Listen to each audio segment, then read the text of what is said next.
bienvenidos a la primera masterclass de esta edición del curso de Compliance en la Universidad de Deusto, en el campus de Deusto Bilbao.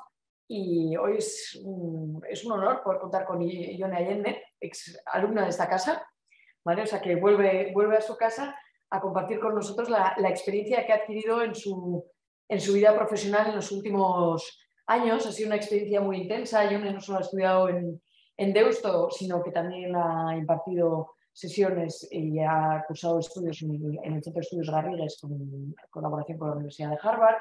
Ha trabajado en Garrigues, en Cuatro Casas, y lleva unos cuantos años trabajando en un sector tremendamente interesante del que nos va a hablar hoy, que es el sector de la construcción, medio ambiente, agua, tratamiento de aguas, etcétera, etcétera, dentro del grupo Suez Akbar, recientemente absorbido o comprado en parte por el grupo Veolia. Es decir, que vemos ahí una integración bastante interesante, y es una empresa que se dedica básicamente pues, a la operación de infraestructuras. O sea, ahí vemos con una serie de particularidades en el negocio que desde la perspectiva de compliance son muy interesantes, y por tanto tiene desde hace mucho un programa de compliance bien desarrollado e implantado, del que nos va a hablar hoy. En el 2016 ya fue nombrada Compliance Officer de 2 sociedades del grupo y cuenta con varias certificaciones como son Cumple, NIFCA, CESCOM y CDPP, es decir, bueno, Certified Data Privacy Protection, es decir, que no tenemos predilección por ninguna certificadora, y eso está muy bien, ni por ninguna asociación. Eso es. Hay que ir a por todas siempre, desde la perspectiva, desde luego, que de la competencia de todas. Y por tanto, yo, sin más, te voy a pasar la palabra. La idea es hoy que nos hagas una introducción, compliance y administración pública, a la perspectiva de la empresa.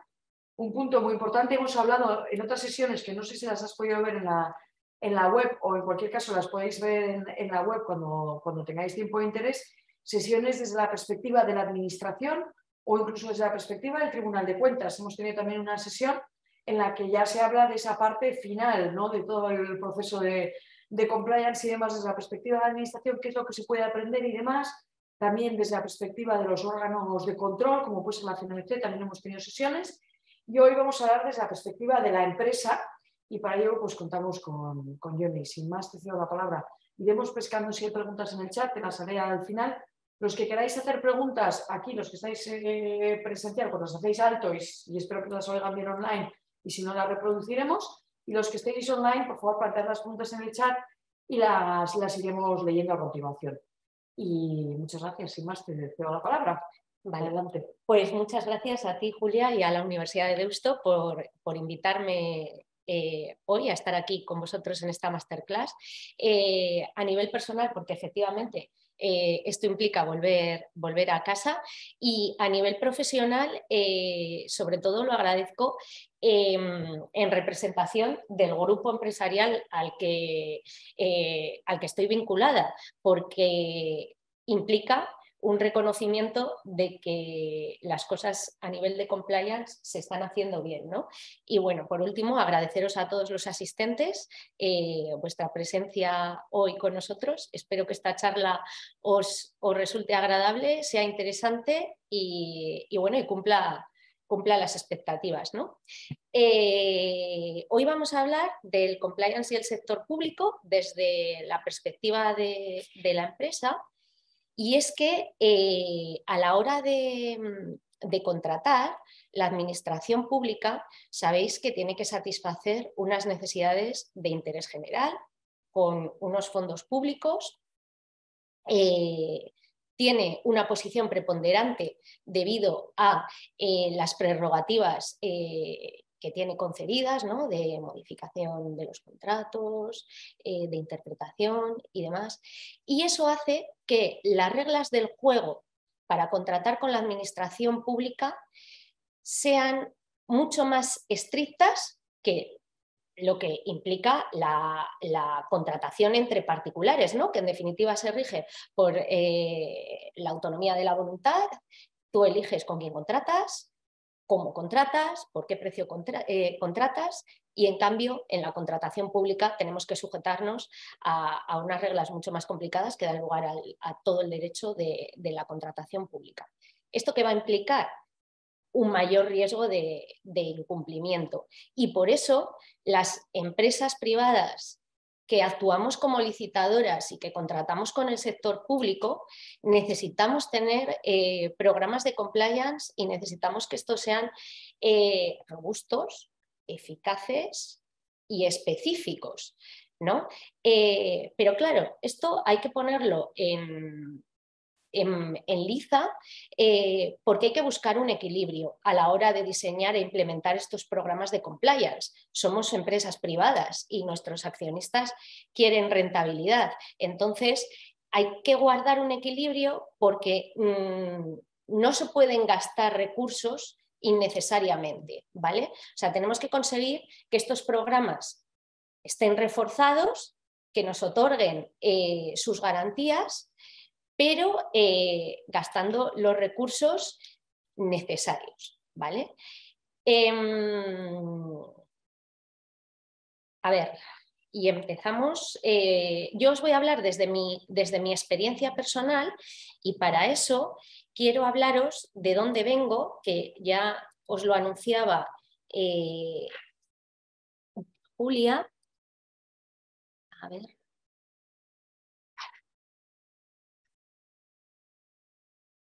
Aquí. Vale. Como ya os decía, en la actualidad yo formo parte del departamento jurídico del Grupo Agbar y a su vez soy Compliance Officer de dos sociedades, Sweat Treatment Solutions, antes se llamaba de Gremont, igual los que estáis de Bilbao conocéis, y de Aquambiente.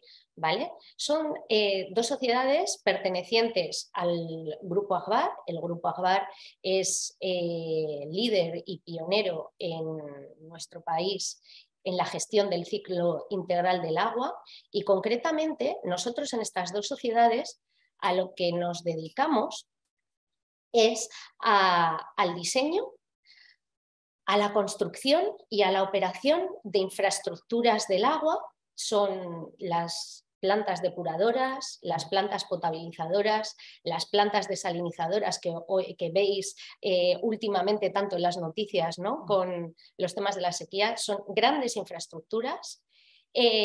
Nuestro cliente, prácticamente en su totalidad, es el sector público y con quienes nosotros contratamos son tanto con administraciones públicas, como son los ayuntamientos, las mancomunidades, los cabildos, los consorcios, el Consorcio de Aguas de aquí de Bilbao, también con el Ministerio, con el MITECO, por sí mismo o a través de la Dirección General del Agua y también con otras entidades del sector público que son poderes adjudicadores que tienen la categoría de sociedades mercantiles de capital público.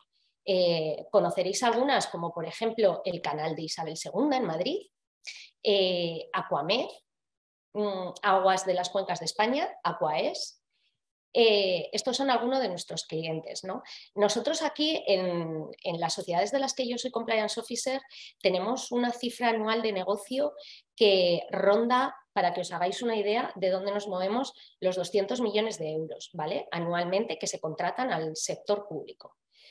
Y esto os lo cuento porque quiero que veáis que para diseñar e implementar los programas de compliance en estas sociedades, ya partiendo de esta diapositiva que veis aquí, vemos que tenemos que dar cuenta a tres retos principales.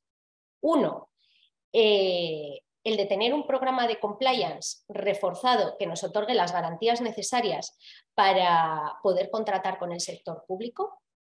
El otro, la dependencia de un grupo de empresas. Y aquí quiero comentaros que nuestro grupo Agbar hasta hace unos meses pertenecía a otro grupo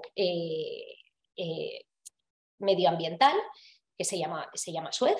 Es un grupo con matriz francesa y desde hace unos meses Veolia nos ha adquirido. Y esto es importante porque quiero que veáis que ambos grupos tienen una matriz francesa, lo cual quiere decir que nosotros, aun estando en España, estamos sujetos a la ley SAPINDE que rige a aquellas sociedades internacionales que tengan una matriz francesa. ¿Vale? Entonces, ese es el segundo reto al que tenemos que hacer frente. Y otro es que, imaginaros, el grupo Agbar, también el grupo Veolia ahora mismo, lo componen muchísimas sociedades, ¿vale? Si en una de ellas se detecta en un incumplimiento, el daño reputacional que genera no solamente es para una sociedad, sino para todo el grupo. Un grupo que contrata tanto con el sector público, esto no se lo puede permitir, ¿vale? Entonces, para nosotros es muy importante tener un programa de compliance que sea lo suficientemente eficaz que nos pueda dar esas garantías.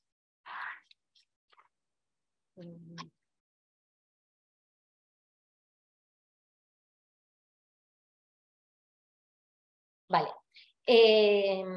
Esta charla la vamos a estructurar de la siguiente manera. Me gustaría primero presentaros un panorama legislativo general para que todos sepáis dónde nos estamos moviendo y luego os voy a tratar de compartir mi experiencia profesional en estas sociedades, ¿vale?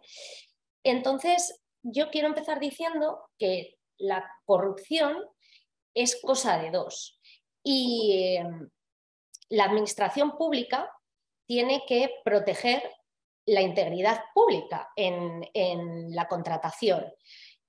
Pero la verdad es que últimamente no somos ajenos a la cantidad de noticias relacionadas con conductas ilícitas en las que se ha visto involucrada el sector público.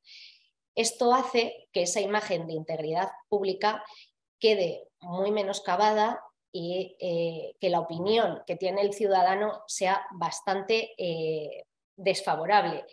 La actividad donde más corrupción encontramos en el sector público es sobre todo la contratación pública. Después ya tendríamos el urbanismo y demás. Esto genera un problema para la sociedad, porque que haya corrupción en el sector público lo que va a ocasionar es un sobrecoste final para todos.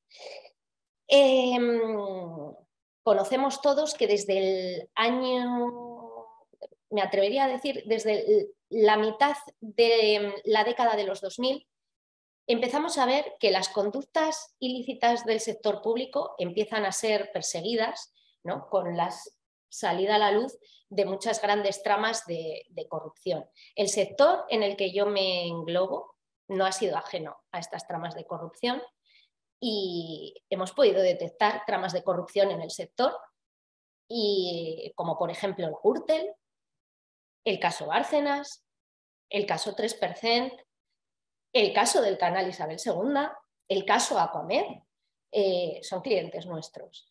Entonces, nuestro sector no es ajeno. Como os decía, se mueve muchísimo dinero, son grandes infraestructuras y bueno, hay un riesgo de sector. ¿Qué pasa? Pues que todos estos grandes escándalos de corrupción, como ya pasara, por ejemplo, en Estados Unidos con el caso Enron y que dio lugar a la promulgación de la ley Sarbanes-Oxley, en España ha dado lugar por fin a un desarrollo legislativo que empezamos a ver en el 2010, como todos conocéis, de dónde partimos en esta regulación del compliance, ¿no? Entonces, ¿cuál es el marco legal que apoya la charla que hoy vamos a tener? Pues el Código Penal, las directivas 2014, 23, 24 y 25 de la Unión Europea sobre contratación pública, la Ley 9/2017 de contratos del sector público que las transpone. También quiero mencionaros la Ley 19/2013 de transparencia, de acceso a la información pública y buen gobierno.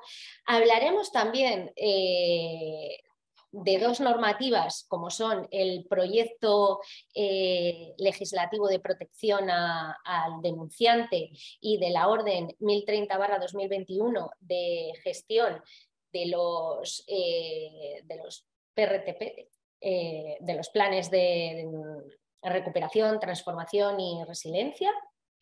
Y bueno, vamos a ir entrando ya en materia.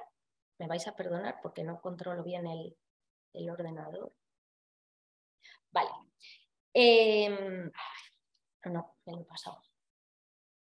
Vale, aquí. Bueno, como os decía, todos los que estamos aquí conocemos que en el año 2010 se introduce en nuestro Código Penal la responsabilidad penal de la persona jurídica, que posteriormente, en el año 2015, la Ley Orgánica 1/2015, amplía ese artículo 31, otorga una eficacia exonerante o atenuante de los programas de compliance a esta responsabilidad penal de las personas jurídicas, y también en el año 2015 se introduce el artículo 31 quinquies, que lo que hace es decir que todas las disposiciones relativas a la responsabilidad penal no le resultan aplicables a la administración pública, ¿vale? Y también a otras entidades que ejerzan soberanías administrativas. El caso es que, ¿qué ocurre con las sociedades mercantiles de capital público? Como os decía, que también nosotros vemos y contratamos con ellas. Estas sí van a mantener la responsabilidad penal. Al final son una persona jurídica también. Pero el Código Penal indica que solamente se les va a poder atribuir las penas de multa y de intervención judicial por 5 años. Esto diréis, ¿y por qué? Si son sociedades también, ¿no? La verdad es que si nos ponemos aquí a juzgar este artículo, a todo el mundo le resultó extraño y se le quedó corto que el legislador español, viendo la problemática que tenía de tanta corrupción relacionada con la administración pública, que digamos que no cortara de raíz el problema, asignando también una responsabilidad penal a estas entidades. De ahí viene un clamor popular en que esto cambie. Respecto a si debe una administración pública dotarse de un programa de compliance, bueno, pues aquí lo que os decía, el artículo 31 ya está eludiendo la responsabilidad penal de la administración, tampoco le exige una obligación legal de que implante programas de compliance. Por tanto, no tiene por qué, conforme al Código Penal, esa obligación, ¿vale?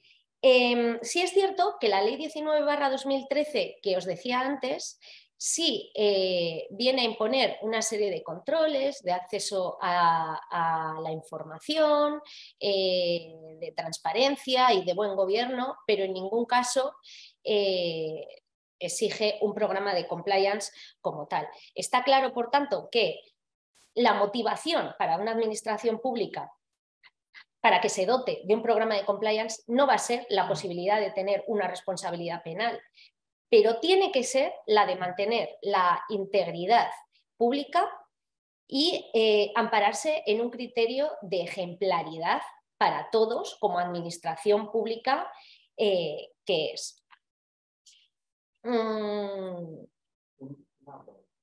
Sí, claro. ¿Puedo? Sí. Sí que es cierto que no tiene responsabilidad penal, ¿no? En este caso la administración pública. Sin embargo, en un ayuntamiento, en una diputación, el secretario que tiene que velar por la seguridad jurídica de esas organizaciones sí puede responder por un incumplimiento. Sí. Sin embargo, con su propio patrimonio. Con su propio patrimonio, efectivamente. Sí que podría ser aplicable. Sí. Me interesaría y mucho disponer de un programa, ¿no? Sí, lo que pasa que al final, bueno, concretamente estoy recordando un caso que tenemos actualmente, es de una junta vecinal muy cerquita de aquí. Nosotros hicimos, bueno, concretamente con estas empresas del grupo no, pero con otras, en la que, bueno, resultó que por temas de corrupción las arcas de esa junta vecinal se vaciaron. ¿Vale? Entonces con nosotros tenían un contrato de abastecimiento de agua que dejaron a deber. creo recordar que esto se remonta al año 2008, era un contrato del 2008 hasta el 2014 y desde entonces llevamos en juicios para que nos paguen. ¿Qué es lo que ha ocurrido? Que esa evasión de capital de la Junta Vecinal al final está recayendo en que el secretario de esa Junta Vecinal era al que se le está exigiendo esa responsabilidad de pago, que es como en definitiva estabas comentando. Entonces, claro que sí, y respondería con su propio patrimonio, ¿no? Así que bueno, incluso hemos llegado a tener ese caso, pero la Junta Vecinal no tendría esa responsabilidad penal, ¿vale? Bueno, más. Bien, lo que sí que os quiero decir es que la ley de contratos del sector público del año 2017 sí que comienza a vislumbrarse un cambio de tendencia y establece un marco de integridad y transparencia. Y ya en su artículo primero añade a los principios de la contratación pública ese principio de integridad y transparencia. Ese principio de integridad lo que va a significar es una prevención de conflictos de intereses, de corrupción y de fraude. Yo no sé si todos los que estáis aquí sabéis un poco de contratación pública, pero voy a cometer una aberración y es que voy a tratar de explicar en 10 segundos cómo funciona la contratación pública, ¿vale? Digamos que voy a tratar de resumirlo mucho, ¿vale? Hay un procedimiento de... Bueno, la administración pretende contratar, ¿vale? Una prestación. Para ello, elabora unos pliegos en los que dice qué es lo que quiere, cómo lo quiere y el precio máximo que va a poner. Además, va a indicar las capacidades o la aptitud que el empresario que ella quiere que contrate con ella tiene que reunir y las capacidades de solvencia técnica y económica que tiene que reunir, ¿vale? A continuación hay un procedimiento de licitación que se abre con esta publicación de pliegos. Hay una fase en la que el licitador prepara la oferta, la presenta y una vez que se presenta, las entidades del sector público proceden a valorarla, la califican y adjudican el contrato, se formaliza y empieza la ejecución del contrato como tal, ¿vale? Respecto a si es obligatorio para el licitador que quiere contratar con el sector público disponer de un programa de compliance, tengo que deciros que la ley de contratos del sector público no lo establece como obligatorio. Pero si queréis mi opinión, yo entiendo que es algo que, como os decía al principio, es fundamental e imprescindible. ¿Por qué? Porque aunque no sea obligatorio por ley, es necesario para poder contratar con el sector público con garantías. Y es que además nos podemos llegar a encontrar que un día en una licitación el sector público exija que las empresas con las que quiera contratar tengan un programa de compliance implantado, que lo exija como una condición de aptitud o que lo exija como solvencia económica o técnica o que incluso lo llegue a requerir en sus criterios de adjudicación, otorgando puntos a la oferta que sí que tenga implantados estos programas de compliance o incluso que llegue a requerir que estos programas estén certificados con un estándar con un estándar internacional. Y es que además tenemos otra principal característica que hace que sea imprescindible dotarnos de estos programas de compliance. Y es que en este mundo de la contratación pública hay una cosa que se llaman las prohibiciones para contratar. que se regulan en los artículos 71 a 73 de la Ley de Contratos del Sector Público y que son una serie de circunstancias objetivas que el licitador que está en curso en ellas va a quedar impedido para poder contratar. O sea, son, por ejemplo,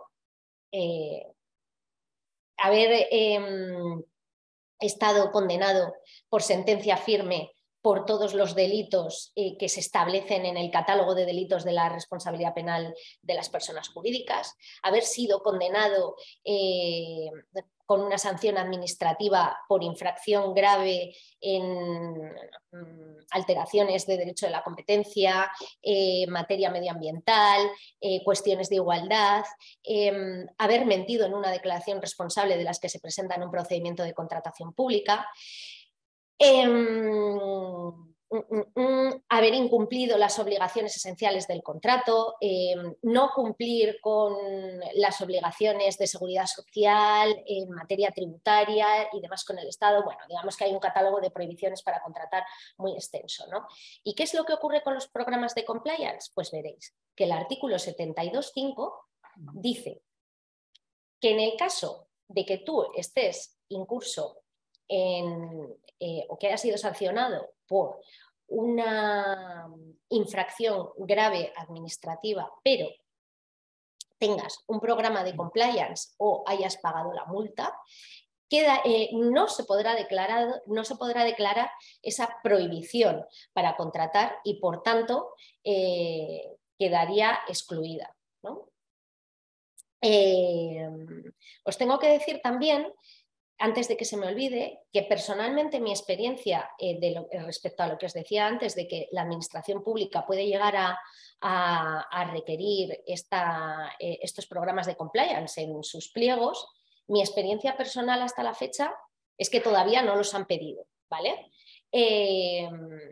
Pero sí que es cierto que en las licitaciones que nosotros tenemos con sociedades mercantiles de capital público, sí que nos están pidiendo que en nuestras ofertas incluyamos declaraciones responsables diciendo que sí que cumplimos con la normativa y que cumplimos con los programas de compliance que ellas, como sociedades mercantiles, sí que tienen implantados, ¿vale?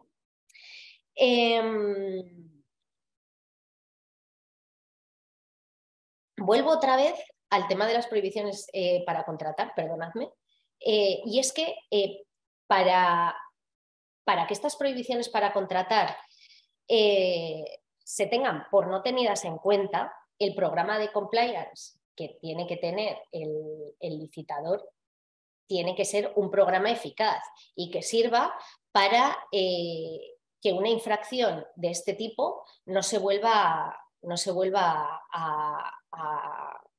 a celebrar, a dar lugar.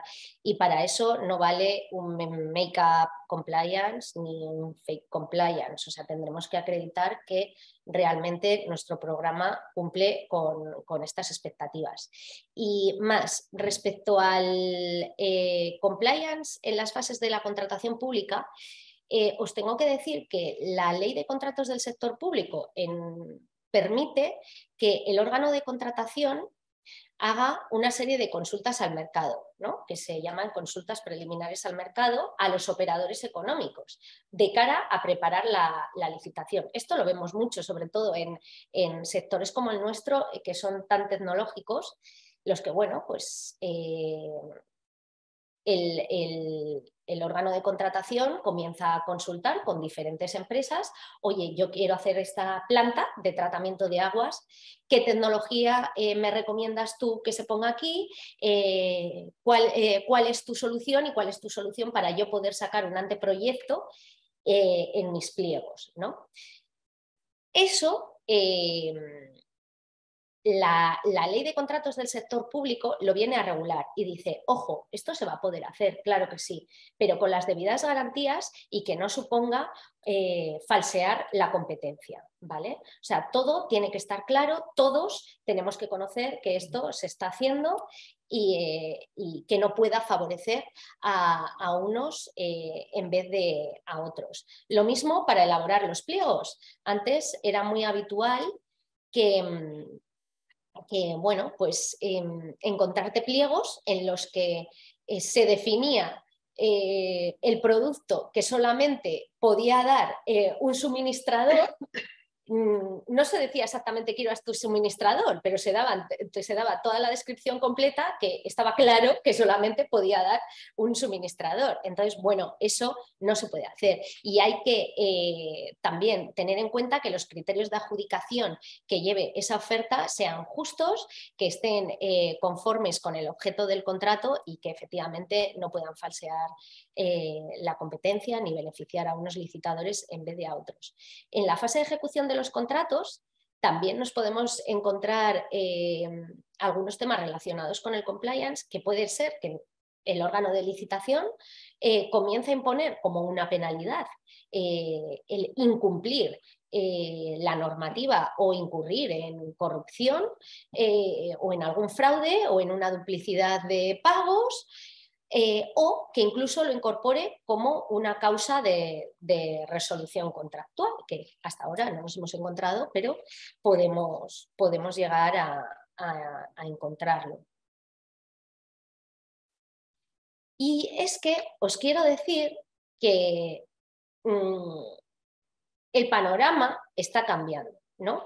Y que yo creo que ahora estamos en un momento en el que está viniendo un tren cargado de integridad y de transparencia y que debemos cogerlo.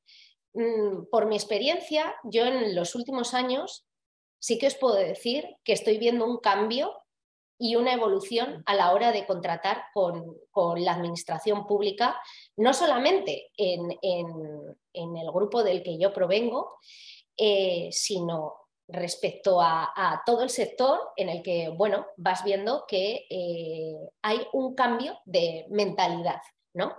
Y de que ya estamos concienciados tanto en el lado privado como en el lado público cómo no se deben hacer las cosas. ¿Queda mucho por hacer? Pues sí, queda mucho campo por correr.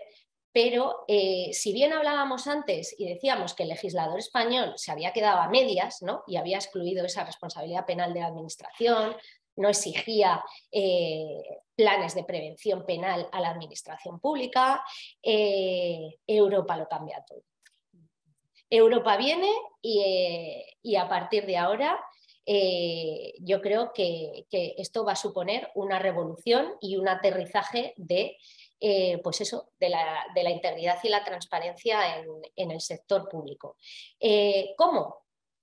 Pues veréis, la directiva Whistleblower, y ya sabéis que ahora se acaba de aprobar el proyecto de la transposición de esta directiva de protección al denunciante, ya establece la obligatoriedad para las administraciones públicas de dotarse de un canal de denuncias.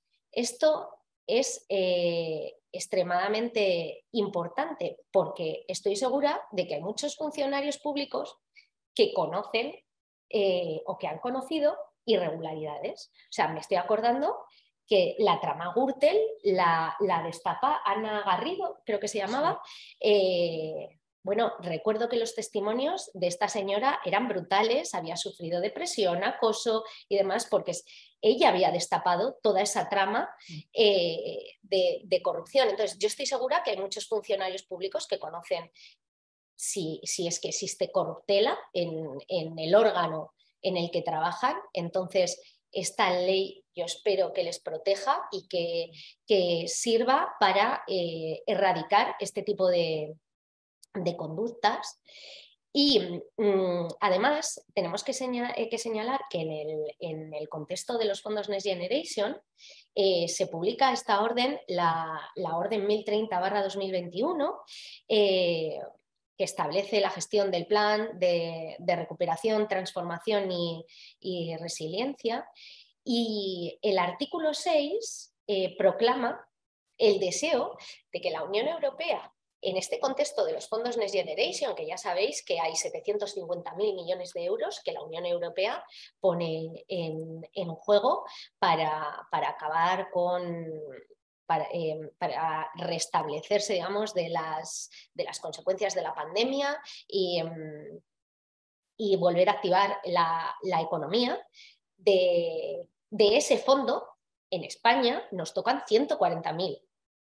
Y entonces la Unión Europea lo que quiere es que esos fondos no vayan destinados a conductas delictivas y que se prevenga la corrupción, el fraude y los conflictos de intereses que en las ayudas, subvenciones y proyectos que puedan llegar a ejecutarse bajo estos fondos, ¿no? Entonces, en el artículo 6 de esta orden se viene a obligar a toda entidad, tanto decisora como ejecutora, que vaya a participar en la gestión de estos fondos, a tener un plan de medidas antifraude que establezca una serie de medidas en el ciclo antifraude, o sea, para prevenir, detectar, corregir y perseguir todo este tipo de medidas. ¿Cuál es el impacto que esto va a tener en la empresa privada?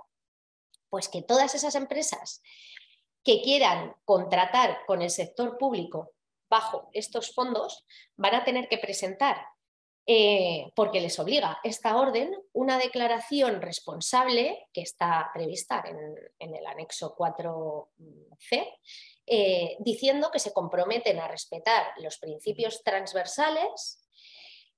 Y la interpretación de esta orden es que las empresas privadas también tienen que tener un plan de medidas antifraude. Y la pregunta es, ¿la empresa privada que tiene un programa de compliance integral también tiene que dotarse de un plan de medidas antifraude? Bueno, nosotros, en nuestro grupo, lo hemos interpretado en sentido afirmativo. Y es que al final nosotros que estamos acostumbrados a tratar con la administración pública, en la que todo es el mundo de la forma, en la que tú te adjudican un contrato y tienes que cumplir entregando todos los papelitos A, B, C, D, todo lo que te piden, es posible que aquí, adjudicado el contrato, te pidan o de repente venga una auditoría y te diga ¿dónde está tu plan de medidas antifraude? Y tú le digas, ay, mira, yo es que tengo un programa extensísimo de compliance, mira, esta es mi política de no sé qué, mi política de no sé cuál. No, yo quiero un plan de medidas antifraude como el que tengo yo, mira, el que me obliga a la guía hay una guía de orientaciones de cómo crear un plan de medidas antifraude, yo quiero este. Entonces, ¿qué es lo que hemos hecho nosotros en nuestras empresas? Hacer un plan de medidas antifraude ad hoc, como el que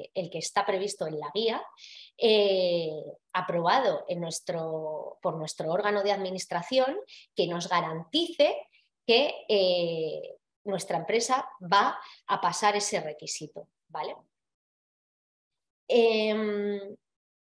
Y voy a pasar a exponeros un poco lo que es ya nuestra experiencia práctica, como ha sido el programa de compliance en el grupo del que yo vengo, ¿no?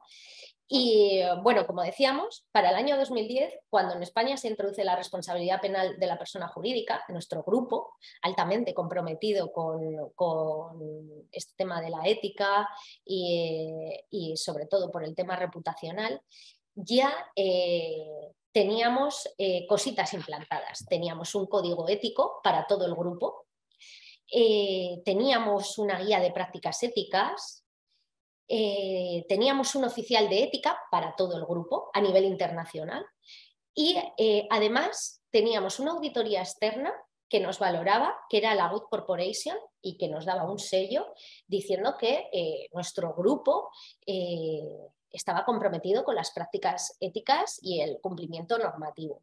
Para el año 2015, en el que se introduce la eficacia de los programas de compliance, ya empezamos a aterrizar esto a nivel país. Y en nuestro caso ya comenzamos a implantar un manual de prevención, ya nombramos a un oficial de ética en cada país, pero esto transcurre el año y viene el año 2016 y se publica la circular 1/2016 y se empieza a desglosar cómo tienen que ser los programas de compliance. Y muy importante, llega la publicación de la ley Sapin-D, que esta ley, como os decía, nos resulta aplicable y establece los elementos básicos que tienen que tener los programas de compliance de estos grupos internacionales con matriz francesa. A la arquitectura básica que ya establecía la Ley Orgánica 1/2015, le añade una serie de elementos. Y así contamos con 8 elementos que tienen que cumplir nuestros planes de compliance, ¿vale? Que son el código de conducta, un canal de denuncias, una formación a todos los empleados, un sistema de evaluación de la eficacia del programa de compliance, una due diligence de los terceros con los que nos relacionamos y no sé si me dejo algo más. Una política disciplinaria, ¿vale? Y en ese panorama, en el 2016, comenzamos el diseño e implantación de nuestro programa de compliance actual, ¿vale? Que paso a describiros.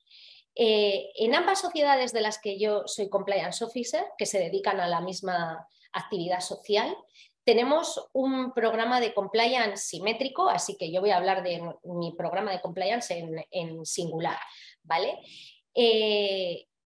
Esto es nuestro caso particular, o sea, que nadie se piense que esto es palabra de Dios, o sea, es un traje a medida confeccionado específicamente para nuestras sociedades, con esta actividad determinada, con estos clientes determinados, que obviamente en otra sociedad puede que no sea replicable de igual forma. De hecho, lo que se busca por los jueces y tribunales es que efectivamente estos planes de compliance sean hechos a medida para cada organización.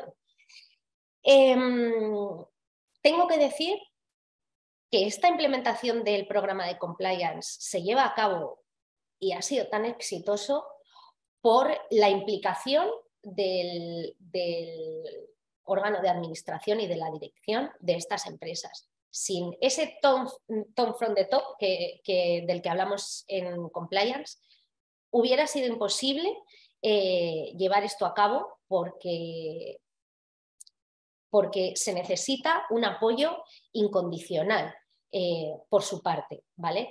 Que ayude a integrar este programa de compliance como parte de toda la actividad social. En nuestro caso, este es un programa descentralizado, o sea, quiero decir, nuestro grupo empresarial es muy amplio, tiene muchísimas sociedades, entonces nosotros sí que tenemos un programa en la cabecera, nos establece unas líneas básicas de actuación, unas herramientas básicas, pero sí que nos permite adaptar en cada sociedad el programa de compliance o darle el tinte que requiere para cada sociedad, ¿vale? Como os decía, tenemos que hacer en este diseño frente a varias premisas, que es esta pertenencia al grupo y proteger los daños reputacionales a los que nos podemos enfrentar.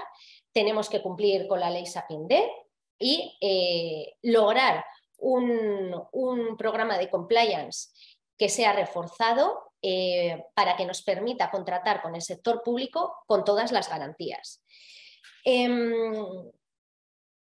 Nuestro programa se centra en la prevención, en la detección de riesgos penales, pero sobre todo abogamos por crear una cultura de cumplimiento, ¿no? Que eso quizá sea lo más difícil de estos programas de compliance, luego os diré cómo lo hacemos, pero es lo que pretendemos desde nuestro programa y sobre todo con una tolerancia cero hacia los incumplimientos. Es un programa moderno, utilizamos muchísimas herramientas tecnológicas, también os hablaré de algunas de ellas para que conozcáis cuál estamos utilizando. Y sobre todo, como os decía, creo que lo más importante es que hemos conseguido que este programa haya calado en las diferentes áreas y en los diferentes departamentos y esté incardinado en los procedimientos de la sociedad. ¿Y esto cómo lo hemos hecho? ¿No? Pues se trata de tejer relaciones con todos los departamentos, hablar mucho, comunicarse mucho y que en el fondo los diferentes departamentos vean la función de compliance no como un órgano tanto de control, sino como unos aliados, ¿no? Unos asesores más, como el asesor jurídico, que le ayuden en el actuar del día a día. Nuestro programa se basa en las 3 líneas, en un programa de 3 líneas. La primera estaría constituida por esas personas y departamentos que tienen relación directa con la actividad. O sea, estoy hablando del departamento de administración y finanzas, con sus políticas de tesorería, de pagos y demás, con el del departamento de infraestructuras y sus políticas de ejecución de los contratos. Estoy hablando de los departamentos de seguridad y salud, del departamento de recursos humanos y las diferentes políticas y procedimientos de cada uno de ellos. En una segunda línea de defensa estaríamos nosotros en el departamento de compliance, con nuestro programa y asesorando a esta primera línea de negocio. Y en una tercera línea está nuestro departamento de control interno, de auditoría, que evalúa que esas 2 primeras líneas sí cumplan con toda la normativa interna y los programas, ¿no? Eso nosotros lo hemos venido haciendo con el procedimiento CODIS, ahora creo que estamos en COSO, y eso sería por ese lado. Luego, además, nuestros programas de compliance yo creo que son eficaces y a las pruebas me remito que todavía no hemos detectado ningún incumplimiento desde su implantación, pero ¿cómo controlamos que realmente son eficaces? Pues veréis, nosotros nos trazamos unos objetivos a principios de año, tenemos un plan de acción que resulta de nuestros mapas de riesgos y durante el año los vamos dando cumplimiento a estos objetivos. Pero sobre todo yo apuesto por el rigor que tienen que tener estos programas de compliance, ¿vale?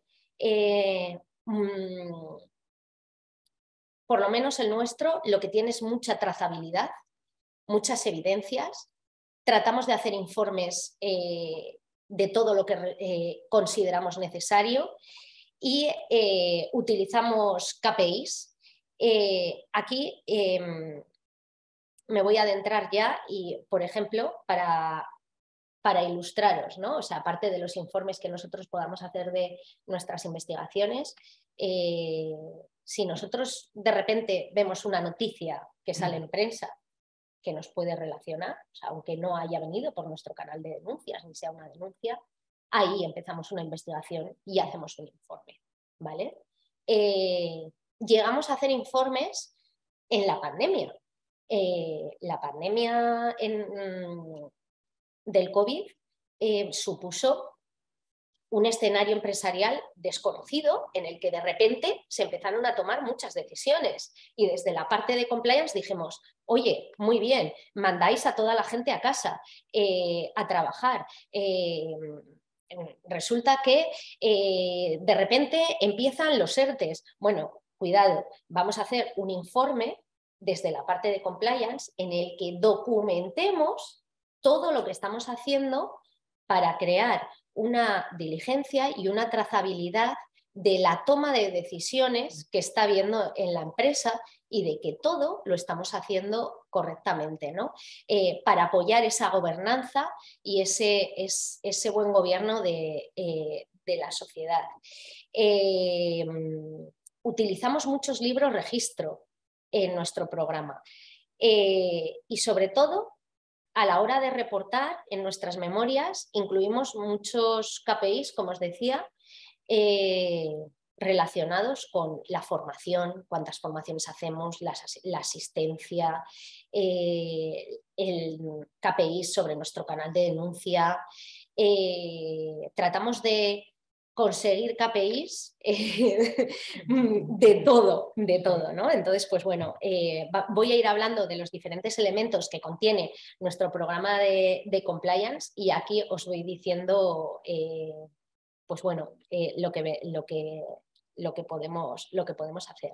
Bueno, en primer lugar, en nuestro programa de compliance ya adivináis que está constituido por un órgano unipersonal de vigilancia y control, que es el Compliance Officer, que se nombra por el órgano de administración por un periodo de tiempo determinado, en nuestro caso son 3 años, y se tiene que ir renovando o eligiendo a otra persona. Esta persona tiene que reunir unas características determinadas que están descritas en el estatuto del Compliance Officer que tiene aprobado la sociedad y donde se establecen las funciones que tiene que tener este Compliance Officer, ¿no? De supervisión del modelo, de elaborar estos informes, de llevar a cabo las investigaciones, de elaborar las políticas internas, etc. En nuestro caso, el Compliance Officer se encuentra apoderado con unos poderes generales, tiene un certificado digital y también, como ilustrativo, consideramos la necesariedad de estar adheridos al seguro de directivos, que pudiera, en su caso, protegernos ante una responsabilidad civil. ¿Vale? Tenemos un código de conducta, entendido este código de conducta como nuestro conjunto normativo, y que está constituido por una norma 0, que sería el código ético, donde nosotros indicamos nuestros valores y principios, entre los que obviamente se encuentra el cumplimiento legislativo y la integridad. ¿Vale? Después tenemos un documento que sería la norma base de la que derivan todas nuestras políticas, que nosotros llamamos el modelo de prevención, donde describimos cómo está constituido nuestro programa de prevención penal. Y ya veis que tenemos un sistema normativo jerarquizado, y a partir de ahí empiezan a desplegarse todas las políticas que tenemos. Como os decía, nosotros que nos relacionamos con el sector público, es aquí donde tenemos que empezar a dar cuenta. Tenemos una política de relaciones con autoridades y funcionarios, donde aquí establecemos cómo hay que relacionarse con estas personas. Y yo recuerdo cuando implementamos esto, que las consultas que recibíamos en la organización es: pero bueno, y ahora no voy a poder comer con el director de obra y no voy a poder estar. No. El compliance y lo que esta política viene a decir es que simplemente tienes que respetar las normas. Obviamente, si tú estás trabajando con el director de obra y es un funcionario y dan las 2 y os tenéis que ir a comer, no pasa nada. Podéis ir a comer. Un día te invitará él, otro día invitarás tú. Eso está claro. Pero creo que todos somos plenamente conscientes que de comer en un 3 estrellas Michelin a comer el menú del día del restaurante de la esquina hay una diferencia, ¿verdad? Pues esto es así. Y nuestra política de relaciones con autoridades y funcionarios establece un procedimiento, incorpora un procedimiento de cómo tienen que ser estas relaciones. Pues, es decir, oye, si tú te quieres ir a comer, puedes hacerlo, pero hasta un límite. Tienes que comunicar a tu superior jerárquico, tienes que avisar a tu compliance officer cómo lo puedes hacer, ¿vale? Sí que es cierto que nosotros prohibimos, obviamente, todo tipo de entregas de regalos y dádivas que puedan llegar a considerarse como corrupción, sobornos y demás, pero no se está eliminando esa capacidad de relación o de interactuar con nuestros clientes, porque es que tenemos que relacionarnos, ¿vale? Por ejemplo, hoy, tomando un café, hablaba con el comercial, ¿no?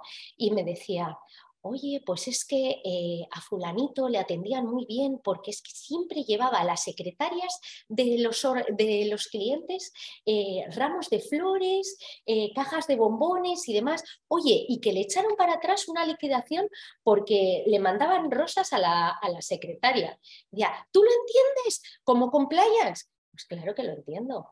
Es que una cosa es una cosa y otra cosa es otra. Y creo que todos entendemos que un regalo de cortesía se pueda entregar. Por ejemplo, si nuestra directora de obra da a luz, pues oye, yo tengo una relación contractual porque mis obras de infraestructuras duran un largo periodo de tiempo, me relaciono mucho con ella. Y es cierto que la empresa quizá pueda enviarla un ramito de flores, pero lo que no vamos a comprarla es el carrito del bebé, ¿vale?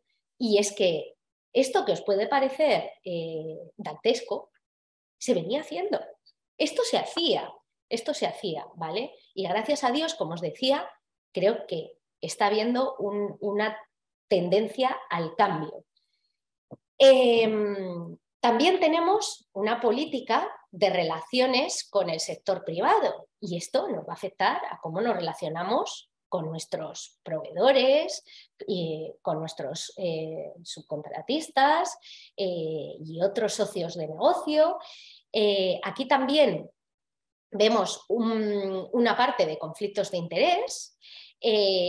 Tenemos también otra política propia ad hoc de conflictos de interés. Aquí queda excluido totalmente esa práctica que venía también siendo habitual en empresas como las nuestras, de, oye, todos los hijos de aquellos integrantes de la administración pública con los que nos íbamos relacionando estaban en las empresas constructoras. Increíblemente, sí, sin cumplir golden rules ni nada de nada, incluso probablemente tampoco tenían una gran carga de trabajo, pero estaban. Esto ya no es posible, o sea, estas políticas vienen a excluirlo, ¿no?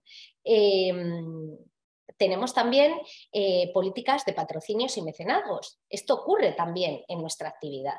Tú te relacionas con la administración pública y la administración pública te dice, oye, ¿qué son las fiestas? Son las fiestas del pueblo y donde tú estás haciendo la planta o donde tú tienes contratado el ciclo integral del agua. Entonces, bueno, no quiere decir que no patrocinemos determinados actos que sí que consideramos necesarios, oye, para publicitar nuestra marca, como pueda ser una actividad deportiva, cultural y demás. O sea, esto no tiene por qué ser delictivo. Entonces necesitamos articular esa forma de que esto se haga cumpliendo con la legalidad, ¿no? Entonces tenemos una política y un procedimiento en el que esto queda completamente estructurado. Tenemos una política de cumplimiento fiscal, una política de cumplimiento ambiental que para nosotros es muy importante. O sea, nosotros al final en nuestra actividad del ciclo del agua, os podéis imaginar, o sea, nosotros estamos operando una planta depuradora y tenemos un riesgo brutal de que se pueda cometer un vertido, por ejemplo, o de que operando nuestra planta nuestra potabilizadora no se cumpla con el Real Decreto 14/2003 y no se dé el agua con las garantías debidas. Esto tenemos que establecer todo el procedimiento necesario para que no, para poder prevenir que nuestra empresa no se vea incursa en un delito medioambiental que pueda dar lugar incluso a una prohibición para contratar. Esto, como os decía, sería pues bueno, enterrarnos en vida, pero tanto a nosotros como a todo el grupo al que pertenecemos.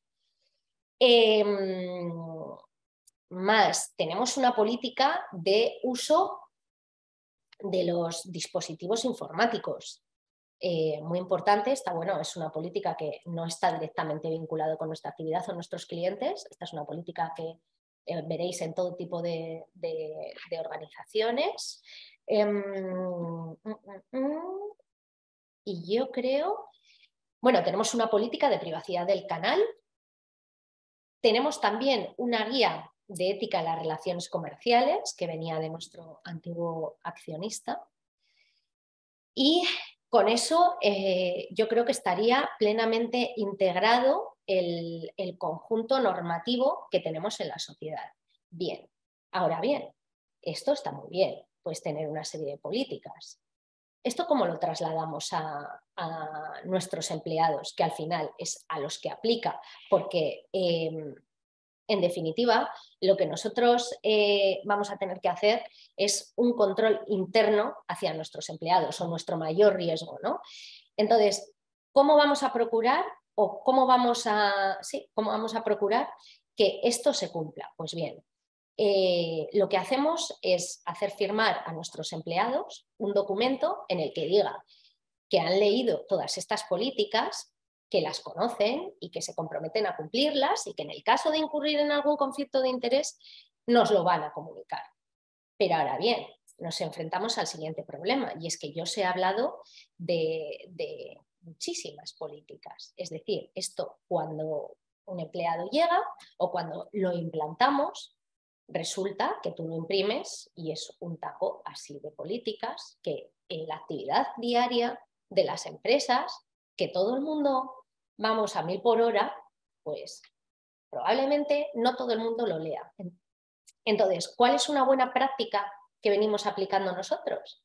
Hacer un resumen, folio, por cada política, que haga un esquema de lo más importante y poco a poco ir mandando píldora, esta política, píldora, esta política, y dejarlo anexado a cada política, ¿vale? ¿Cómo hacemos esto visible? Bueno, pues veréis, nosotros diferenciamos en este conjunto normativo entre los documentos que aplican a los terceros con los que nos relacionamos y los que solamente, digamos, que son aplicables a nuestros empleados. Entonces, si vosotros ponéis el nombre de nuestra sociedad en Google, por ejemplo, Acuambiente, en cualquier buscador, perdón, directamente os sale una página de ética donde va a aparecer el código ético que todos los que se relacionen con nosotros van a tener que cumplir, nuestro canal de denuncias, nuestros principios y nuestros valores, pero todo este conjunto normativo, al igual que todo el programa de compliance, lo tenemos alojado en un repositorio web de la sociedad. Hay muchas empresas que lo alojan en su intranet. En nuestro caso, no tenemos una intranet como tal, entonces lo tenemos establecido en un SharePoint que nos permite digamos que gestionarlo de esa forma al cual todos los empleados de la sociedad tienen acceso. Más cosas respecto a este código de conducta es que tiene que ser actualizado y lo actualizamos de hecho periódicamente. Ahora, en cuanto resulte promulgada la ley de protección al denunciante, veremos que va a haber muchas políticas nuestras que van a quedar afectadas y que probablemente tengamos que rectificar, como pueda ser la política de privacidad del canal, el protocolo de investigaciones internas, igual tenemos que reformar otra serie de políticas donde hacemos referencia a este canal de denuncias. O sea, cada vez que haya una modificación legislativa o incluso que cambie la actividad societaria, puede dar lugar a una modificación de este conjunto normativo, ¿vale? Respecto a nuestro canal de denuncias, actualmente lo llevábamos a través de un correo electrónico, como se venía haciendo, como venía siendo habitual. Esto lo estamos tratando de cambiar. Estamos en plena contratación de una herramienta, concretamente con EQS,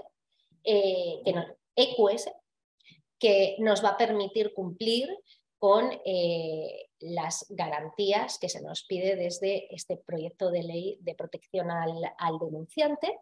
Además, nosotros vamos a tener varios niveles y es que también vamos a dejar ese email de código ético en el que no solamente tenemos para recibir denuncias, sino también recibimos muchas autorizaciones, muchas consultas, pues en definitiva ahí se puede medir la eficacia del programa. Y por eso os decía que, por ejemplo, uno de los KPIs que tenemos es ese funcionamiento del propio canal. ¿Cuántas consultas recibimos? Consultas acerca de la aplicación de la normativa interna, solicitudes de autorizaciones. Oye, me van a regalar un bolígrafo estos proveedores, ¿puedo aceptarlo? O es Navidad, el proveedor X me va a regalar una botella de vino, ¿puedo aceptarlo? Ese es el uso del canal, ¿vale?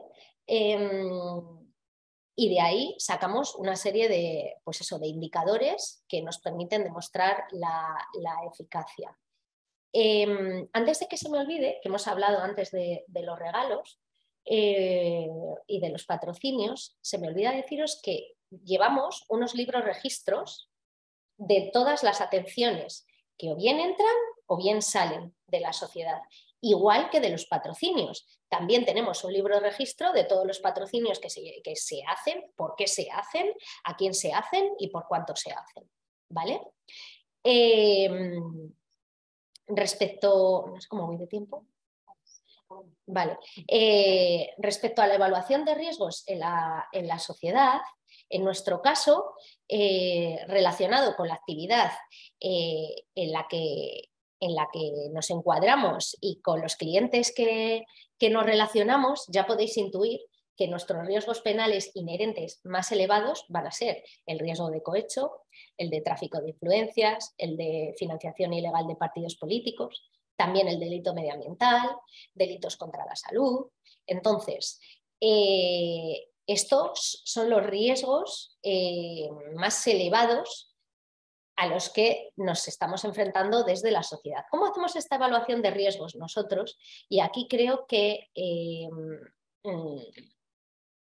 hemos tenido bueno, os comento si hemos tenido un reconocimiento de que esto lo hemos hecho muy bien. Y es que se me olvida deciros que nuestro programa de compliance, sí es cierto que cada elemento está validado por expertos externos. Es decir, nosotros elaboramos una política y está muy bien, pero por ese refuerzo que necesita nuestro programa, nos aseguramos con expertos penalistas de que esa política va a ser suficiente para que sea un elemento de un file de defensa ante una posible instrucción penal, ¿no? Entonces, en el caso del mapa de riesgos, que también fue posteriormente evaluado, si bien ya os digo que el mapa de riesgos también tiene que ser objeto de actualización periódica, primero lo que os recomiendo hacer es conocer muy bien la empresa, ver cómo se toman las decisiones, ver cuál es la matriz de apoderados, cuáles son los departamentos de la empresa y dónde se alojan los riesgos más directos de la actividad, ¿no? Esto os va a permitir tener un conocimiento y esto que os decía yo, bueno, ya veis que los riesgos más importantes o que vamos a detectar van a ser esos. Eso, debido al conocimiento de la empresa, podemos llegar a esa conclusión ya desde el inicio. Entonces, nos va a, digamos que, facilitar el camino. En este mapa de riesgos, pues hay que definir el riesgo inherente que tiene la sociedad, que es aquel que resulta de la probabilidad y del impacto. En nuestro caso, lo que hicimos fue elaborar una metodología propia de evaluación del riesgo que nosotros definimos en nuestro informe de riesgos, que documenta esta evaluación, donde la describíamos. Y, por ejemplo, en la parte del impacto, de la probabilidad, ahí ya tenemos que tener en cuenta el riesgo intrínseco que tiene la sociedad como tal, pues eso, lo que hablábamos antes, obviamente si nos relacionamos solo con clientes públicos, está claro que los riesgos penales que se van a poder derivar, pero también hacemos referencia al peso que puede tener estos riesgos tanto en nuestro sector como en nuestro histórico de la sociedad. O sea, al final nuestras sociedades son sociedades que llevan muchos años operando y que, oye, que a lo largo en épocas pasadas han podido llegar a tener algún tipo de incumplimiento. En la parte del impacto situamos el daño reputacional. Aquí tenemos el tema del grupo, ¿no? Lo que os vengo diciendo durante toda esta charla, o sea, y esa repercusión, que sería que una de nuestras sociedades recibiera una condena, sería un contagio masivo para el grupo y, en definitiva, una catástrofe para nosotros. A ese riesgo inherente detectado tenemos que buscarle unos controles que palíen o minimicen ese riesgo penal. En estos controles nosotros identificamos unos controles hard, que son aquellos que están directamente vinculados a un determinado riesgo penal, y controles soft, que valen para todos. Por ejemplo, la política de relaciones con autoridades y funcionarios sería un control hard, pero un código ético sería un control soft. Distinguimos también de si es preventivo, si es correctivo, si se implanta automáticamente o es manual. Aquí nosotros tenemos muchos controles. Os hablaba de la primera línea de defensa y tenemos políticas de tesorería, donde se prohíbe, por ejemplo, en nuestra empresa tenemos completamente prohibido manejar cash. Esto es muy importante, o sea, diréis, el cash, o sea, sí, acordaros de los sobres, los sobres salen porque las empresas tienen cash, tienen cajas fuertes en las que misteriosamente aparece dinero, y esto es así. Vale, en nuestra empresa esto no se permite. La tesorería está centralizada, entonces está muy acotado ese riesgo, ¿vale? Pues eso, tenemos esas políticas y luego, por ejemplo, no se permiten las tarjetas de empresa, en lo cual también es otra medida que corta esos riesgos ya de raíz. Pero tenemos más controles que aplicamos en la empresa, como puede ser el sistema SAP. El sistema SAP es un sistema que en las empresas te dice que tú puedes hacer un pedido para una obra determinada. Bueno, pues yo necesito comprar tornillos. Vale, ¿cuántos tornillos? 6.000 euros de tornillos. Vale, le pegas a la tecla, pero ese SAP te dice que ese pedido lo va a tener que aprobar tu superior jerárquico y todos los que estén en la rama de aprobadores que se hayan determinado en el diseño de ese sistema. Hay muchos controles en la empresa que tenemos, por ejemplo, la auditoría de cuentas es otro control más. Más, aparte de los que implantamos a nivel de compliance, el control interno constituye otro control. Las certificaciones ISO en calidad, OSAS en materia medioambiental y demás también es otro de los controles que utilizamos y que sirven para minimizar nuestro riesgo inherente. Y de esa forma llegamos a la conclusión de un riesgo residual que tiene que, ya sabéis que en la evaluación de riesgos no existe un riesgo cero, entonces aquí la dirección te tiene que decir cuál es el nivel de riesgo que está dispuesto a asumir la empresa, ¿vale? Entonces, a partir de ahí, viendo el resultado que nosotros tenemos de estas revisiones periódicas del mapa de riesgos, establecemos un plan de acción anual de las medidas que tenemos que abordar en materia de compliance. Otro elemento de nuestro programa de compliance es la formación. Partimos de una serie de formaciones básicas de compliance y cada año vamos haciendo un plan de formación en el que nos vamos adentrando y especializando en determinadas áreas que queremos que nuestros empleados atiendan.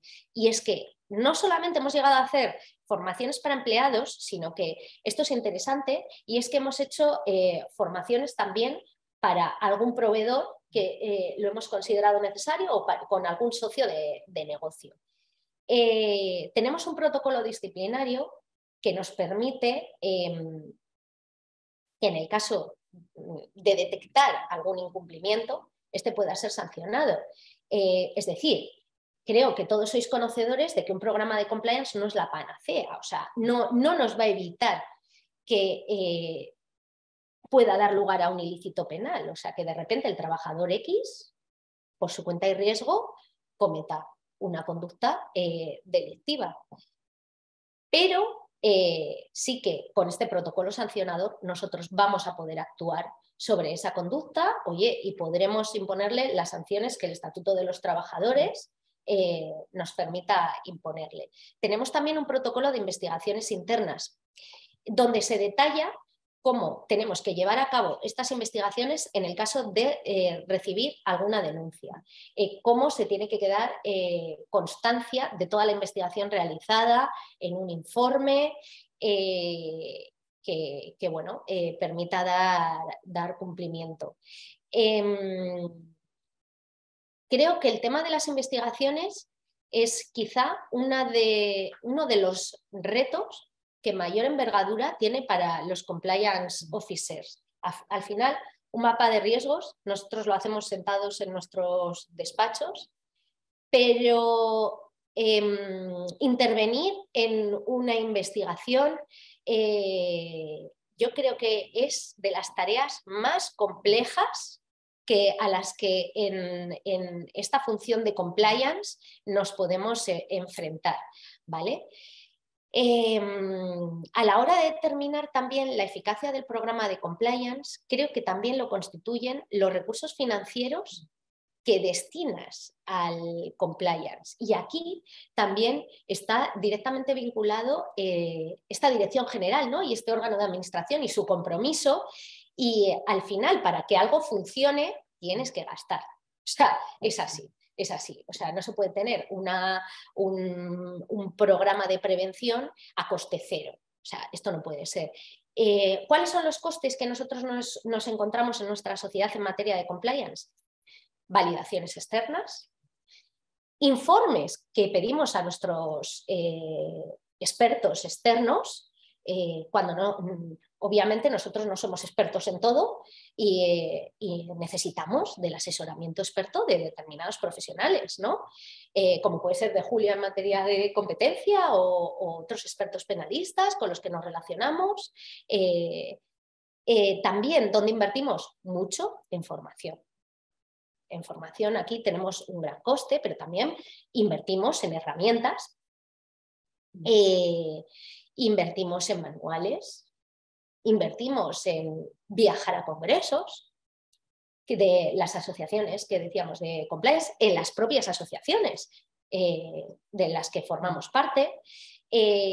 Podemos llegar a invertir patrocinando, siendo patrocinadores de estas asociaciones. Y llegamos a otro de los elementos más importantes, que es la cultura de cumplimiento. Y es, nosotros que estamos aquí en Bilbao, vamos a hacer referencia al chirimiri, ¿no? Que yo creo que es conseguir que estos programas de compliance calen poco a poco en todos, ¿no? Que sean como nuestro chirimiri de aquí de Bilbao. Y que todo el mundo se vaya familiarizando con esta función de compliance. Y que no les resultemos un estorbo, en definitiva, y que todo el mundo sepa a dónde acudir.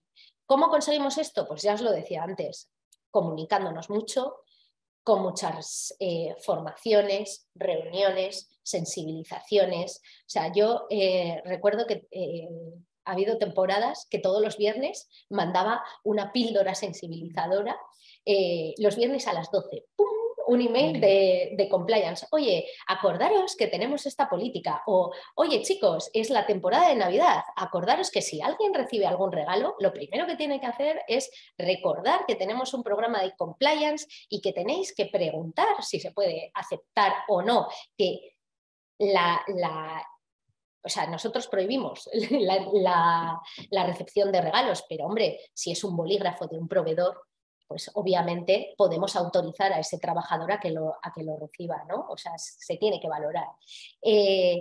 ¿Cómo lo hacemos? Con encuestas. encuestas preguntando, oye, ¿sabes que tu empresa tiene implantado un programa de compliance? Oye, pues sorprendentemente había mucha gente que no lo conocía, o sea, que recibía emails, que recibía formaciones y demás, y bueno, pues el día a día te debe de comer y hay gente que ni siquiera... ¿Sabes quién es el compliance officer de tu sociedad? ¿Sabes dónde consultar tu programa de compliance? Esto, y de toda esta materia sensibilizadora también recogemos índices de cumplimiento, KPIs, cuántos emails mandas, cuántas píldoras de sensibilización has hecho. Desde la implantación del programa llenamos la oficina de carteles sobre el programa de compliance, vídeos en las televisiones del programa de compliance, bueno, las formaciones a las que hacíamos referencia y en definitiva, pues bueno, comunicar mucho todos los protocolos y el conjunto normativo que tenemos a toda la organización. Como ya se anunciaba, otro elemento es la verificación periódica de todo el modelo. Ya os decía, todo el conjunto normativo. Nuestro programa de compliance resulta auditado por la parte de control interno y periódicamente actualizamos nuestra evaluación de riesgos, porque puede ser que la actividad cambie. Oye, nosotros hasta el año pasado también dábamos soporte al área internacional, ya no. Oye, pues hemos reducido el riesgo penal de relaciones con funcionarios extranjeros, ¿no? O sea, ahora ese riesgo va a salir de nuestro mapa de riesgos. Bien, otro elemento fundamental es el reporte. ¿Cómo reportamos nosotros? Por demás. Reportamos al órgano de administración en cada una de sus reuniones. Ya sabéis que el órgano de administración se reúne trimestralmente. Nosotros tenemos consejos de administración. Entonces, trimestralmente hacemos un reporte del estado del desarrollo del programa de compliance, donde informamos hasta dónde podemos, porque ya sabéis que hay muchas cosas que van a ser confidenciales. Lo que se ha venido haciendo ese trimestre. Pedimos al órgano de contratación, oye, hemos identificado que era necesario actualizar la política ambiental de acuerdo con determinados parámetros que habíamos visto. La presentamos para actualizarla. O que sepáis, y ahí presentamos nuestros KPIs y nuestros indicadores también, presentamos que ha habido una serie de formaciones ese trimestre y bueno, hacemos unas presentaciones de las que dejamos una trazabilidad. Además, estamos trabajando ahora en la elaboración de un modelo de certificado del acta, o sea, ya sabéis, y si no os lo cuento, que los órganos colegiados de administración de la sociedad, cuando toman una serie de acuerdos y esos acuerdos se tienen que trasladar a un acta. Puede ser que esos acuerdos quizá no se puedan entregar si tú tienes que entregar ese programa de compliance. Entonces nosotros lo que estamos trabajando es en hacer un certificado que solamente extraiga el acuerdo en materia de compliance para poderlo incorporar a nuestro file de compliance y que no haya que adjuntar el acta completa porque, oye, puede tener aspectos fundamentales de la actividad que no queremos que otros terceros los conozcan o que no es de su competencia, ¿no? Como por ejemplo, cuál es nuestro beneficio en determinado proyecto. No le interesa al juez o a un auditor. Luego también reportamos a nuestro accionista una vez al año y hacemos una memoria anual de todo lo que ha sido el programa de compliance para dejar una evidencia y una trazabilidad que ya os comento que para mí es una de las patas más importantes de nuestro programa de compliance, tener ese rigor, ¿no? Luego, muy importante de nuestra actividad y que creo que viene siendo específico de nuestras empresas y que probablemente igual otra gente que os venga a contar cómo son sus programas de compliance no tenga, es el cuidado que tenemos nosotros con los terceros, ¿no? ¿Cómo hacemos esa debida diligencia de los terceros con los que nos relacionamos? Al final, eso nos puede llegar a salpicar y tenemos que cuidarlo muchísimo. Entonces, nosotros sí que es cierto que nuestros proveedores tienen un sistema de homologación que iría por otra vía, y en la parte de compliance tenemos un protocolo de diligencia debida que digamos que está relacionado y que afecta a los subcontratistas que nosotros llamamos estratégicos, que son aquellos cuyos subcontratos suponen más de un 10% del contrato principal. O sea, quiero decir, por ejemplo, nosotros en una infraestructura necesitamos de montadores de calderería, ¿no? Que puede ser unos subcontratistas que con un nivel de subcontratación alto. Necesitamos hacer una diligencia debida de esos subcontratistas. Pero sobre todo vamos a necesitar hacer una verificación y un análisis de los socios de negocio con los que nos relacionamos. Y es que, veréis, yo os decía que nuestros contratos son contratos muy importantes y de gran envergadura. ¿Cómo llevamos a cabo nosotros estos contratos? Nosotros somos unas empresas tecnólogas, entonces para llevarlas a cabo generalmente nosotros actuamos en UTEs, en unión con otros empresarios que tienen los recursos que nosotros no tenemos. Por ejemplo, nosotros no tenemos un taller de obra civil, necesitamos a una obra civil que comparta el riesgo con nosotros, ¿vale? Que no solo subcontratemos, sino que compartan ese riesgo, porque al final van a efectuar ese trabajo con nosotros. Necesitamos verificarlo, y es que aquí en las UTEs hay una cuestión muy importante, y es que nos dimos cuenta cuando teníamos implantado todo nuestro programa de compliance, muy bien, oye, esto está reforzado, nos permite contratar con todas las garantías con la administración pública, es la repera. Pero, ¿y qué pasa con las UTEs? Claro, o sea, las UTEs pueden llegar a ser un cúmulo de corrupción brutal, porque tú tienes todo el control en tu empresa, pero luego hay unos entes, muchos, o sea, os hablo de que en nuestras empresas igual hay un nivel de 100 UTEs, ¿vale? Abiertas ahora mismo, en las que pueden llegar a darse ilícitos. ¿Cómo controlas eso? Y es que resulta que, para los que no estéis muy familiarizados con las uniones temporales de empresas, son entidades que no tienen personalidad jurídica propia diferenciada de la de sus miembros. Entonces, estos entes, per se, no pueden ser jurídicamente, responsables penalmente.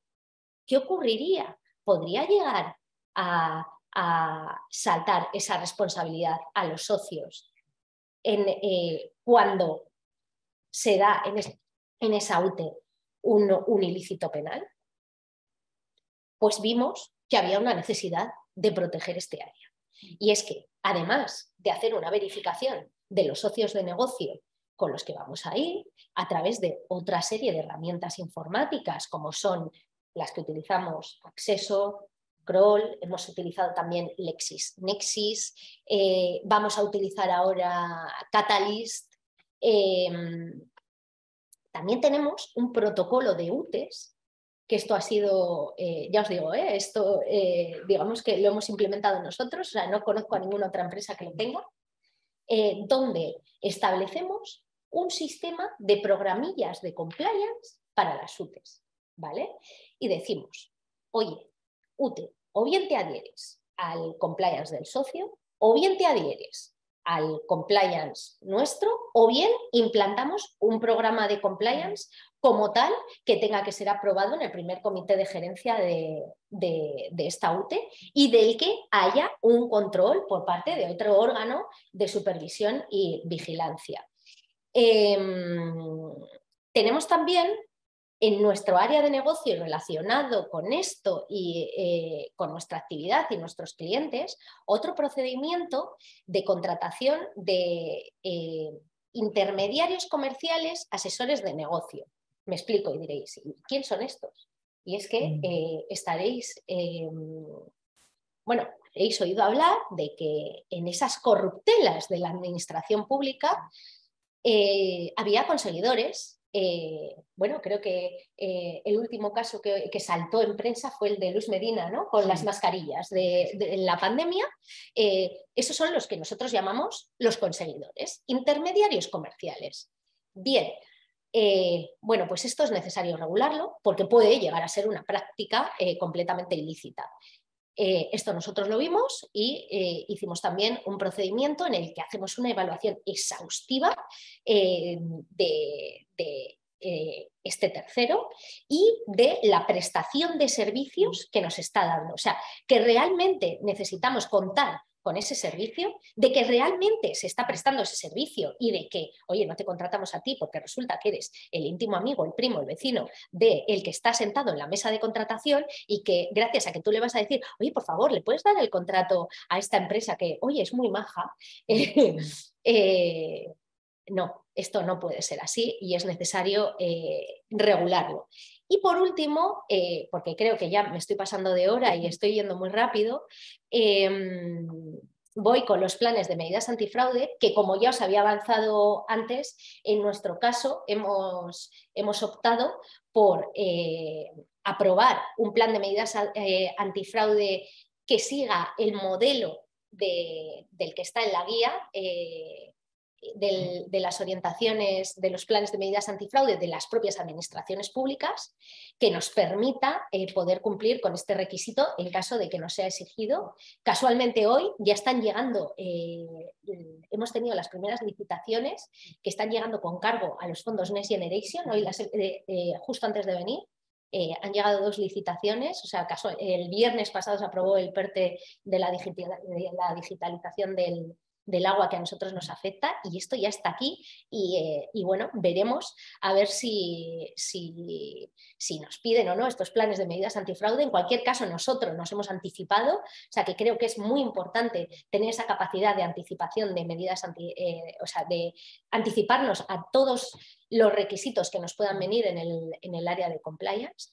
Por último, y de cara a la eficacia de nuestro programa, os quiero decir que personalmente en nuestras empresas no estamos certificados en ninguna ISO. Todavía, y no lo estamos porque todavía, como os decía, no hemos visto que para contratar con el sector público nos hayan exigido ni un programa de compliance, mucho menos que nos hayan exigido una ISO relacionada con compliance, pero sí que es cierto y os voy a decir que sí lo he visto en licitaciones internacionales, que esto se esté pidiendo. De momento en nuestra empresa no hemos valorado tenerlo, porque, oye, al final es un coste y lo que os decía, el programa de compliance, aparte de reforzado, tiene que tener un equilibrio y saber qué recursos son necesarios y cuáles no. Entonces, aquí alzamos la mano y tenemos a nuestra gente de negocio que les tenemos plenamente alertados, diciendo, por favor, seguid este tema. Si veis que es necesario que nosotros obtengamos la ISO, avisadnos, oye, porque hay un periodo, un tiempo necesario para poder conseguirla, aunque os diré que otras sociedades del grupo que sí que han considerado la necesidad de estar certificados con un programa con los mismos elementos e incluso menos, porque esta parte de UTES y de diligencia de vidas hay en otras empresas de nuestro grupo que no resulta aplicable, sí han obtenido la certificación. O sea, quiero decir que este programa que yo os he presentado pasa plenamente los estándares ISO. ¿Vale? Por último, ¿qué os puedo decir yo? Que es sumamente importante esa colaboración desde la dirección a que todo esto cale en la organización. Creo que es muy importante que el compliance officer tenga esos poderes de autonomía e independencia que se requieren en el Código Penal. Es muy importante que nos dejen hacer y que sobre todo quiero que os quedéis con que el panorama está cambiando y que estamos en un momento de transición en el que yo creo que que vamos hacia otra forma de contratar con la administración pública y vamos a dejar de lado prácticas pasadas que van a minimizar todos los riesgos penales a los que nos enfrentamos, ¿no? Y bueno, yo creo que por mi parte ya he acabado, me he pasado del tiempo, ya podéis perdonar y bueno, no sé si alguno tenéis alguna pregunta, ahora es el momento. Mientras vosotros igual pensáis, si tenéis alguna, yo voy a lanzar una de Irache Gurpegui, que os he planteado en el chat, que viene a preguntar, Irache, la voy a resumir si te parece bien, ¿vale? No estaremos fomentando un paper compliance en la administración pública, la medida en que adoptamos en la administración pública planes y medidas antifraude. Dispone la administración de suficientes recursos, personas, por ejemplo, que se dedican a vigilar que el plan se cumple, su impacto o fallos, como hay que formar a los propios funcionarios, crear una cultura de cumplimiento. Yo lo estoy viendo en algunos casos en la administración que nos están pidiendo a terceros que les ayudemos a la hora de implantar estos planes e incluso a pesar de que la propia administración pues, ha hecho, por lo menos aquí en el caso del País Vasco, ha hecho un esfuerzo tremendo y ha puesto a disposición de todo el mundo modelos, etcétera, etcétera, y varias administraciones más lo están haciendo, pues yo creo que puede resultar difícil esto, que vaya cargando hasta una junta vecinal o un ayuntamiento X, ¿no? O sea, hay muchos ayuntamientos que ya empiezan a tener muchas cosas, ¿no? Pero creo que puede resultar complejo crear estas nuevas funciones. ¿Vosotros qué estáis viendo? Bueno, nosotros todavía, ya te digo que no hemos visto que ninguna de las administraciones públicas con las que nos hayamos relacionado tenga ya implantado este plan de medidas antifraude. O sea, no somos conocedores. Si lo han hecho, no somos conocedores. Solamente hemos tenido constancia de que Aquamed y el canal Isabel II sí tienen un programa de compliance, como os decía, son sociedades mercantiles y lo tienen ya desde hace un par de años y ellos sí que nos piden una declaración responsable. Ya os digo que hoy hemos recibido las 2 primeras licitaciones con cargo a fondos Next Generation, vamos a verlas, a ver qué dicen estos pliegos, vamos a estudiarlas, a ver qué es lo que se nos pide, pero yo creo que en la ejecución, en el caso de que fuéramos adjudicatarios, a nosotros sí que nos sería exigible que la administración viera que sí que cumplimos con esas garantías de prevención de corrupción, fraude y conflictos de intereses. No sé si en los pliegos de esas licitaciones ya están haciendo alguna referencia. Yo, si os parece, tenéis mi correo electrónico. Cuando las estudie os lo puedo trasladar, pero es que hoy justo nos han llegado esas dos primeras licitaciones, son del Ministerio, os puedo decir. Y la verdad es que me ha hecho ilusión porque he dicho, bueno, a ver si ya hacen referencia a este asunto. Algo tienen que tener. Si tienen la pasta, tendrían que tener el plan. Si me permitís la expresión simplificada. Sí, efectivamente tienen 3 meses para implantar los planes. Sí. Entonces, pues bueno, está claro que esto va a ser una revolución en la administración pública, que obviamente les va a llevar recursos. Bueno, solamente con el tema del canal de denuncias que tienen que implantar, ya tienen que hacer un desembolso, o sea, tienen que nombrar a un responsable de ese canal de denuncias, o sea, y va a ser pues una revolución, o sea, como ya os decía, o sea, va a ser un tren en marcha, pero claro que va a suponer una revolución en la administración, va a necesitar una serie de reasignación de recursos, ¿no? O sea, probablemente pase como lo que ya pasó en las empresas en su día, en el año 2016, en el que tú tengas que coger, o sea, nosotros, por ejemplo, en el área de compliance nuestro, lo bueno que tenemos es que en el 2016 se hizo un equipo de compliance multidisciplinar, que la verdad que yo creo que ha sido todo un éxito porque estamos compliance officer que compartimos gorro con jurídico, pero es que también tenemos agente de sistemas, lo cual nos resulta súper útil a la hora de ver qué herramientas necesitamos, cómo automatizar y encajar nuestras políticas en todos los procedimientos de la empresa. Tenemos agente de negocio, ¿no? que nos permite pues, encajar todo esto.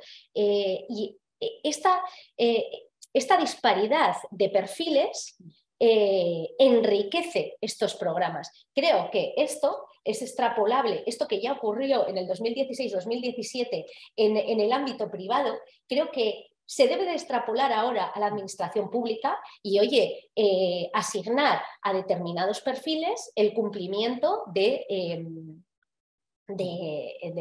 implementación de los planes de compliance. Creo que sería enriquecedor. Al final, el clamor de todos era, ¿no?, que las administraciones públicas se dotaran de unos programas similares a los que se nos viene exigiendo a las empresas privadas. Entonces, que en su implementación ahora, mi idea y mi criterio es que se haga de forma similar. No sé si con esto damos por contestada la pregunta de Irache. Sí, Irache dice que muchísimas gracias, que es muy interesante y que gracias por la contestación. ¿Y tenéis alguna pregunta más? ¿Alguna en el chat? No veo de momento ninguna más. Estamos a vuestra disposición. Tenéis nuestro correo, tenéis el círculo de compliance en LinkedIn al que los podéis apuntar. Que espero que estéis apuntados y si no os apuntáis, en el que vamos colgando cosas y vamos informando sobre las masterclasses y todas las actividades que hacemos.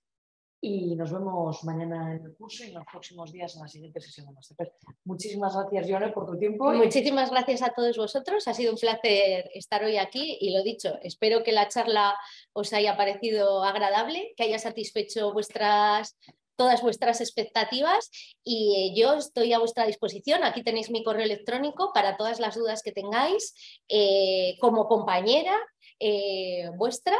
Y si os puedo ayudar en algo, pues desde aquí os tiendo mi mano, ¿no? Muchas gracias a todos. Muchas gracias.